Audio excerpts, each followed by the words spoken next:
네, 오늘 이제 지난주까지는 우리가 사무엘서를 가지고서 같이 이야기를 나눴는데, 말씀을 나눴는데요. 오늘부터는 이제 마가복음을 한번 이렇게 살펴보려고 합니다. 이 마가복음 하면은 이 마가복음을 누가 썼을까? 아마 다 아실 겁니다. 그 책 제목에 답이 나와 있죠. 마가입니다. 이 마가는요, 베드로의 통역관으로 함께 사역했던 사람입니다.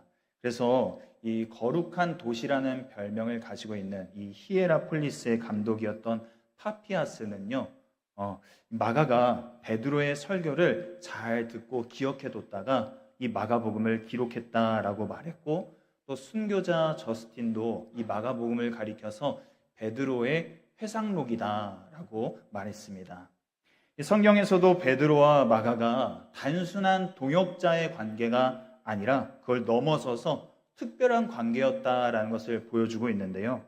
베드로전서 5장 13절 말씀, 우리 화면 한번 보시면 이렇게 말씀합니다. 택하심을 함께 받은 바벨론에 있는 교회가 너희에게 문안하고 내 아들 마가도 그리하느니라.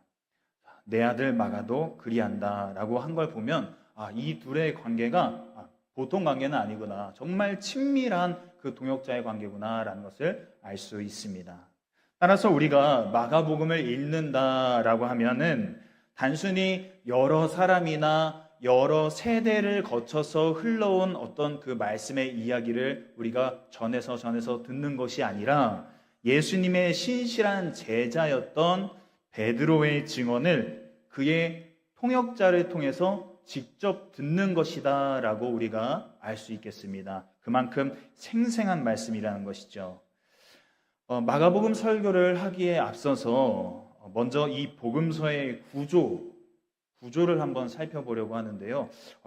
구조를 살펴보나라고 생각하실 텐데, 여러분, 우리가 어떤 책을 골라서 읽을 때에 그 책의 내용을 바로 읽기보다는 책의 그 목차를 먼저 한번 살펴보실 거예요.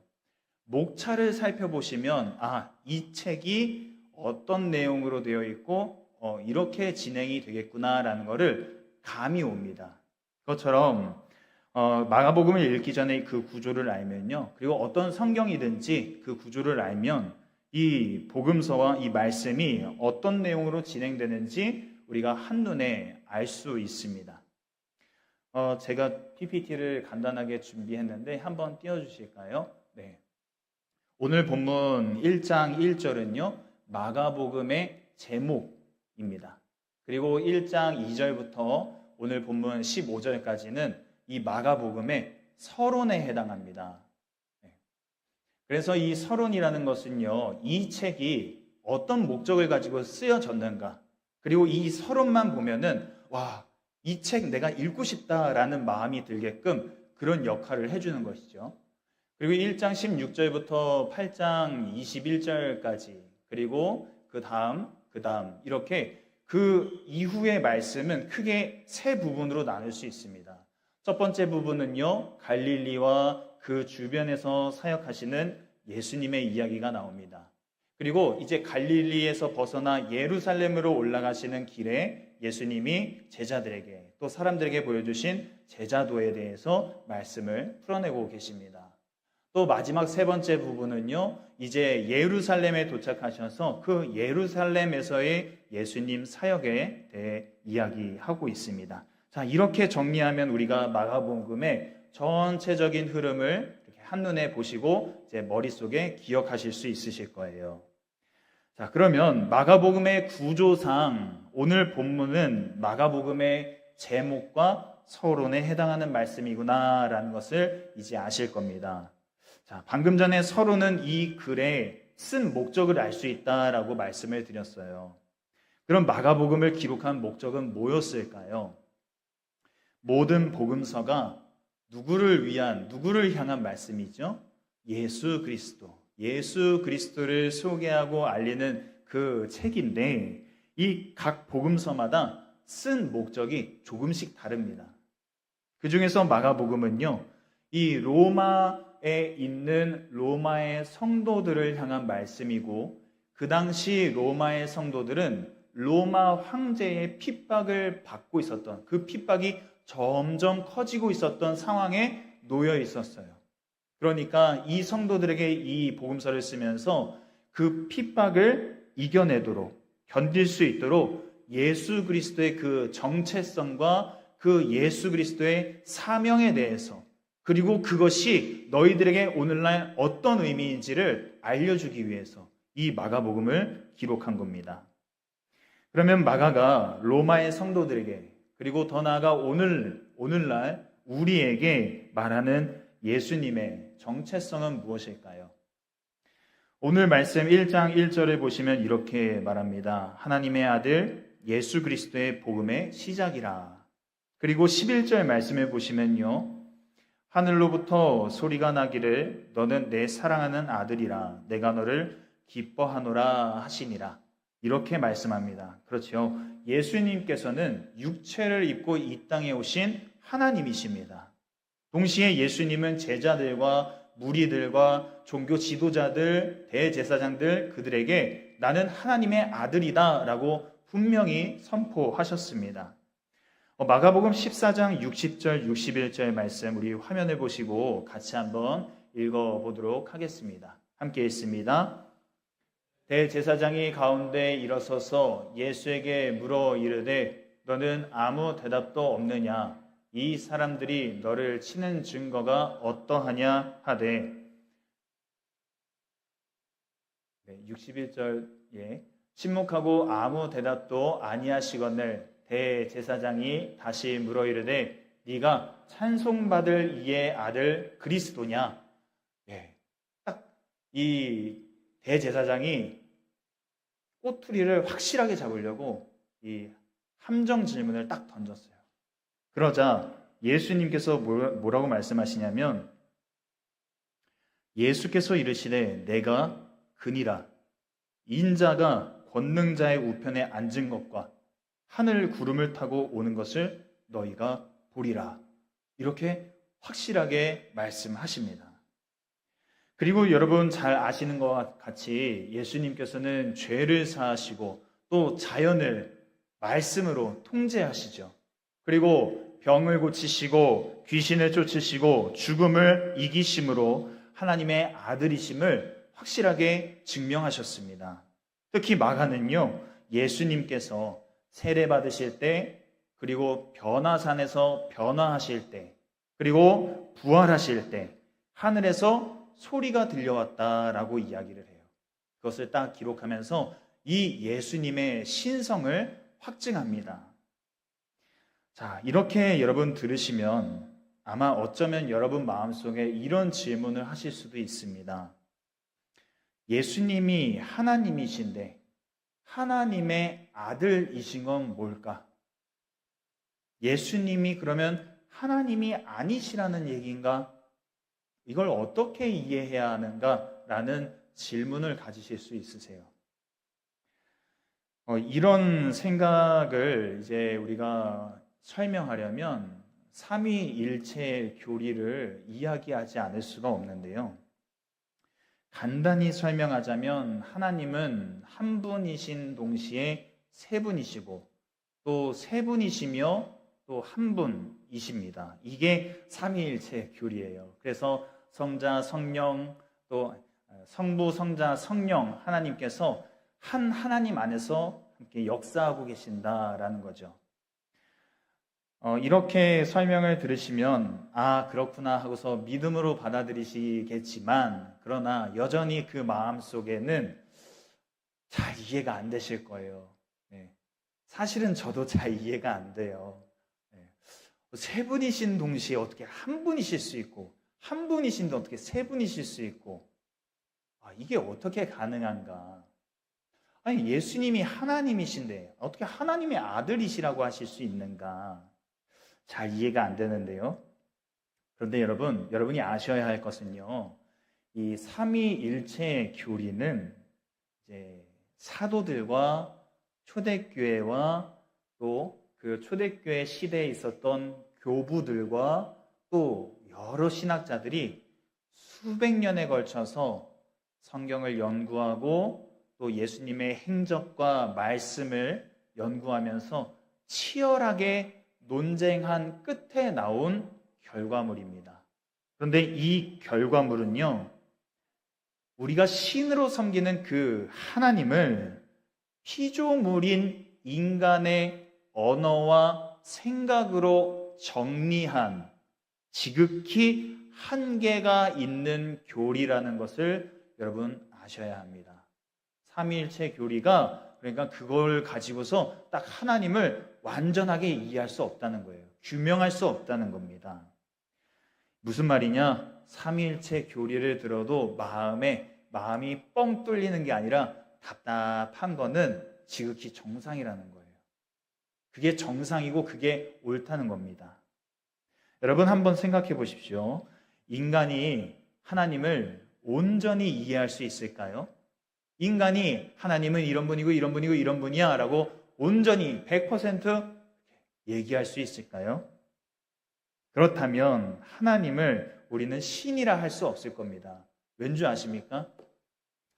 설계자는 제품이 어떻다라는 것을 이야기할 수 있죠. 설명서를 만들어줄 수 있어요. 그런데 이 제품은요, 설계자를 몰라요. 설계자의 의도를 몰라요. 심지어 내 부품이 어떻게 쓰이는지 알지 못할 때도 있어요. 그것처럼 여러분, 만약 우리가 하나님을 정확하게 이해하고 규명할 수 있다면 우리가 하나님을 만든 설계자가 되는 거예요. 우리가 하나님을 창조한 창조자가 되는 겁니다. 그럴 수는 없는 일이에요. 따라서 여러분, 하나님의 아들 예수, 그리고 성자 예수, 참 인간이시며 참 하나님이신 그 예수를 어떻게 그럴 수 있을까라고 계속해서 의문을 품기보다는 그 말씀 속에서 예수 그리스도가 어떤 분이신가 우리의 평생에 걸쳐 하나씩 알아가고 주님이 주시는 그 알아감의 은혜가 여러분 가운데 있기를 원합니다.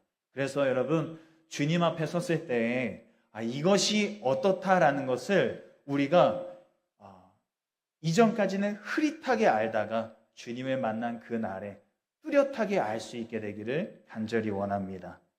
자, 마가는 이 복음서를 통해서 최대한 우리에게 예수님이 누구신지를 알려줍니다. 그리고 무슨 일을 하셨는지, 그리고 이것이 마가복음을 읽는 그 당시 성도들과 오늘 우리에게 어떤 의미가 있는지 그것을 말해줍니다. 그러면 이 서론에 해당하는 말씀이 오늘 우리에게 어떤 의미가 있는지 같이 한번 보도록 하겠습니다. 오늘 본문을 살펴보시면 크게 두 부분으로 나눌 수 있을 것 같습니다. 하나는 이사야 선지자의 글에 예언된 세례 요한의 등장이고요. 그리고 다른 하나는 예수님의 등장입니다.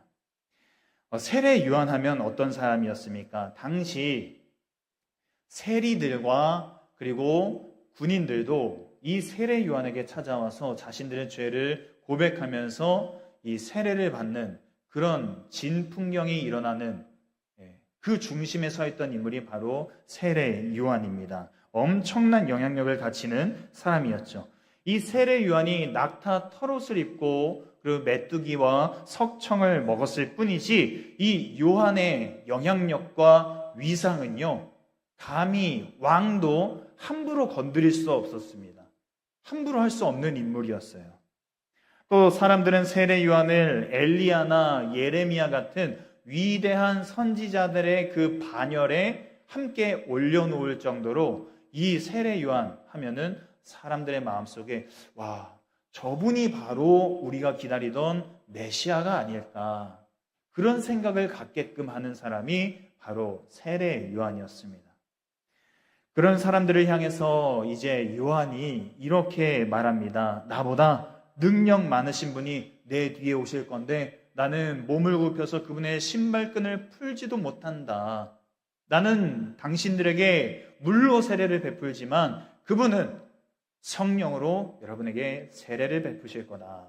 이렇게 말합니다. 그러면서 이제 본문의 장면이 세례 요한을 비추고 있다가 쓱 하면서 예수님을, 예수 그리스도를 비추는데요. 이게 어떤 의미이냐?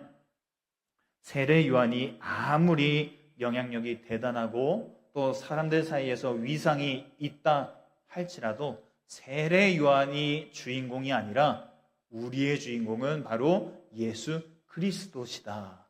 이걸 지금 마가가 이야기해 줍니다. 그러면서 세례 요한에 관한 복음의 시작이 아니라 우리가 받아들이는 이 복음은 예수 그리스도에 관한 복음이다. 그 시작이다라는 것을 마가가 지금 우리에게 이야기해 줍니다. 여러분, 오늘날 우리는 내가 주인공 되기를 원하는 그런 세상 속에서 살아갑니다. 그래서 주인공처럼 살아가는 사람들을 바라보면서 부러워하고요. 그 사람들이 뭘 먹는지, 어디에 가는지, 또 뭘 입고 뭘 신는지, 어디로 놀러 가는지 이런 것들을 유심히 관심 있게 보면서 그 사람들을 따라해요. 왜요? 그렇게 하면서 나도 주인공이 되고 싶거든요. 세상 사람만 그런 게 아닙니다. 여러분, 엄청난 영향력과 위상을 가지고 있는 영적 지도자들이 오늘날 우리 가운데 얼마나 많이 있습니까?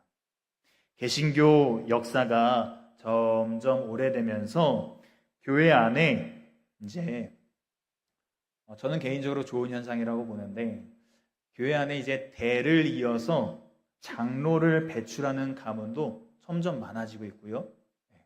그리고 이런 지도자들과 가문을 바라볼 때에 이 영향력과 위상, 이것이 이제는 개 교회를 넘어서서 이렇게 지방이나 아니면은 전국적으로 또는 교단적으로 이렇게 그 영향력을 이렇게 뻗쳐나가는 그런 모습을 볼 때가 있습니다. 자, 여러분 오해하지 마십시오. 이런 현상 자체가 문제라는 건 아니에요. 이런 현상이 문제는 아니고 어찌 보면은 그 믿음의 대를 잘 이어왔고 또 좋은 현상이다라고 말할 수 있는데, 문제는 무엇이냐면 내가 주인공인 줄 아는 게 문제인 거예요. 교회의 주인공은 누구십니까? 예수님이세요. 그런데 교회의 주인공이 세례 요한이 되는 겁니다. 기독교 대한성결교회의 주인공은 누구십니까? 예수 그리스도세요. 그런데 기독교 대한성결교회의 주인공이 세례 요한이 돼버리고 마는 겁니다. 저는 세상 사람들이 교회를 많이 오해하고 있다고 생각해요. 그래서 세상 사람들이 교회를 향해서 이러쿵저러쿵 이야기하고 비판하는 걸 들어보면 저 사람들은 이 오해인데, 잘못 알고 있는데, 이런 생각이 들 때가 있어서 그 비판이 다 옳다고는 생각하지 않습니다. 그러나 그들의 손가락질을 무조건 외면할 수 없는 이유 중에 하나는 세례 요한은 많아졌는데 세례 요한은 드물어졌기 때문이에요. 이 의미를 아시겠죠? 세례 요한은 많아졌는데 세례 요한은 찾아보기 어렵게 됐기 때문입니다. 이런 시대 속에서 우리가 회복해야 할 것이 있다면 그건 바로 제자도입니다. 제자도를 한 줄로 말씀드리기는 어렵습니다. 이제 기독교 서점이나 이렇게 찾아보시면은 제자도에 관련된 책들이 정말 많이 나와 있어요. 그래서 제자도 하면은 이렇다 저렇다 하면서 엄청 많은 책들이 나와 있는데 그걸 딱 이렇게 정의를 내리기는 어렵지만, 오늘 제가 여러분과 함께 나누고 싶은 제자도, 이것을 한 줄로 말씀드리면 자기를 비워 종의 형체로 오신 예수를 따라가는 것, 그렇게 여러분과 함께 말씀을 나누고 싶습니다. 빌립보서 2장 7절과 8절 말씀, 우리 화면을 한번 띄워주실까요? 빌립보서 2장 7절 8절 말씀, 우리 함께 읽어보도록 하겠습니다. 함께 읽습니다. 오히려 자기를 비워 종의 형체를 가지사 사람들과 같이 되셨고 사람의 모양으로 나타나사 자기를 낮추시고 죽기까지 복종하셨으니 곧 십자가에 죽으심이라. 자기를 비워 종의 형체로 오신 예수님을 따라가는 제자도는 오늘 지금 읽은 말씀에 의하면 낮추고 복종하는 겁니다. 세례 요한을 예로 들어서 말씀을 드릴게요. 여러분, 우리가 겉으로는 낙타 털옷을 입고 또 사람들이 볼 때에 우리가 메뚜기와 석청을 먹을 수 있는데 정작 세상과 교회에서 얻은 그 명성과 지위와 영향력 때문에 정작 우리 몸을 예수님 앞에 굽히지 않는다면 그거는 낮아짐이 아니라는 겁니다. 입으로 주님이 이렇게 말씀하셨죠. 입으로 주여 주여 하는데 정작 그 앞에 몸을 굽히지 않는다면 여전히 나는 예수님과 동등하다는 거예요. 말씀이 내 마음에 와 닿고 말씀이 좋아 하면은 따르지만 저 말씀은 날 너무 불편하게 하는데 저 말씀은 나에게 안 맞는데 그래서 따르지 않는다면 그것은 여전히 우리가 주님 앞에 말씀 앞에 굽히지 않고 있다는 증거입니다. 그러므로 여러분 낮아짐은 예수님 앞에서 말씀 앞에서 내 생각, 내 가치 그리고 내 모든 것을 다해 하나님 앞에 항복하는 겁니다. 여러분 끝까지 싸워야 할 것과 또 내가 순순히 항복해야 할 것이 있습니다. 여러분 이것을 잘 구분하셔서 내가 정말 이 시대에 오늘 나의 삶 속에서 끝까지 싸워야 할 것이 무엇인가? 그리고 내가 순순히 항복하고 몸을 굽혀야 하는 것은 무엇인가? 이것을 잘 구분하셔서 이 낮아짐의 제자도를 여러분의 삶 가운데, 우리의 신앙 가운데 회복해 나아갈 수 있기를 간절히 원합니다. 그리고 여러분, 이제 세례 요한이요, 이 이사야의 글을 따라서 자기의 사명을 잘 감당합니다. 그런데 예언을 따라서 사명만 감당한다고 그것이 복종하는 게 아닙니다. 만약 세례 요한이 자기에게 주어진 사명이 누구를 위한 사명인지, 무엇을 위한 사명인지 이거를 생각하지 않고 사명만 열심히 감당했다면 어떤 일이 일어났을까요? 그렇다면 예수 그리스도에 관한 복음, 그 복음의 시작을 여는 사람이 아니라 내 복음을 쓰는 사람, 세례 요한에 관한 복음을 쓰는 사람이 되고 말았을 겁니다. 오늘날 많은 영적 지도자들과 성도들이 이 함정에 쉽게 빠지죠. 하나님께 사명을 받고 처음에는 순수한 마음으로 순수한 열정으로 그 사명을 감당하는데 어느새 이게 누구를 위한 거였는지 무엇을 위한 거였는지 잊어버리고 맙니다. 그리고선 예수께 복종하던 그 모습이 이제는 나한테 복종하고 힘 있는 사람들에게 복종하고 재물에 복종하고 영향력에 복종하고 욕심에 복종하고 맙니다. 여러분, 예수님은 자신의 사명이 누구를 위한 사명이었는지 또 무엇을 위한 사명이었는지 그것을 분명히 알고 가셔서요. 그 사명을 어디에서 완수하십니까? 십자가에서 완성하십니다. 끝까지 하나님께 복종하고 십자가 위에서 복종을 완성하신 그 예수님. 그렇다면 여러분, 우리의 복종은 나를 위한 복종이 아니라 예수 그리스도에 관한 그 복음을 위한 복종이 되어야 될 줄로 믿습니다. 나를 위한 복종, 내 가정을 위한 복종, 어떤 다른 것을 위한 복종이 아니라 예수 그리스도의 복음의 시작, 그 복음을 위한 복종, 그 복종이 되시기를 바랍니다. 복음을 위해 복종하는 제자도 여러분 그것을 꼭 기억하십시오. 자기를 비워서 종의 형체로 오신 예수님, 그 예수님을 따라가는 게 제자도라면 그 제자도 안에서 우리는 낮아짐과 복종의 정신을 회복해야 합니다. 그런데 오늘날 낮아짐과 복종 하면은 많은 사람들이 생각하기를 무력하다, 패배자다, 죽음이다, 이렇게 생각합니다. 그래서 제자가 되기를 소망하면서 예수님의 길을 따라 나섰는데, 따라 나서다 보니까 낮아져야 되고 복종해야 되고 내 마음대로 할 수 있는 일들이 점점 줄어드니까 이 길이 아닌가벼 하면서 돌아가기도 하고 멈추기도 하고 아예 예수의 길이 아니라 내 길을 새로 만들어서 걸어가기도 합니다. 과연 이런 시대를, 이런 교회를 오늘날 하나님께서 다시 회복시키실지 아니면 잡초뿌리 뽑아버리시듯이 이렇게 뽑아버리실지 저는 알 수는 없는데, 그러나 알 수 없지만 오늘 우리가 해야 할 일은 해야겠죠.